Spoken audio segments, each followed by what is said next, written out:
Kablishibun in Piboro page video, the Laikam District Selection and Promotion Committee, Jonga Southwest Hill District, Makurwat, the court application kam nam tagni post barum, the District Selection and Promotion Committee, Southwest Hill District, Makurwat, invite applications offline mode only in the establishment of district and session judge Makurwat from the citizen of India for filling up the following posts.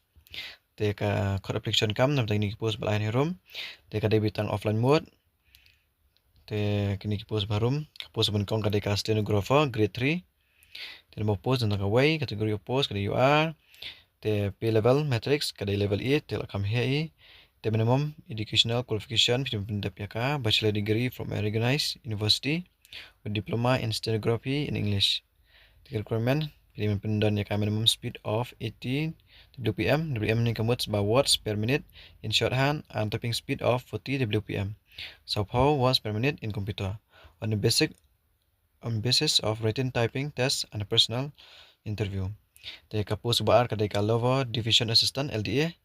Teka dan atliki post kasi jentia kawai garo kawai. Tapi matrix kadai level 5. Tapi pendap ya ka bachelor degree from a recognized university. The requirement ini dan knowledge in computer or diploma in computer application DCA from any recognized institution. The kelas date submit ya kan ni kan dah kalai fotorik April aja open rio. The kumbala ini candidate are to apply and submit the application through offline mode. They have to submit it through offline during working office hours from 6 April to 2026 to 30 April 2026. They fill up and submit ya application through offline. Hakapor bolong tray nadukan 2 April hado lai 4 April in the establishment of the district and session judge Southwest Hill District Makurwat. Teka jingsiu Hapan sir mengenai application kadai lai sepat tingkan nam teknik general kategori madam ta sis ki SCST kadai sepasan pau.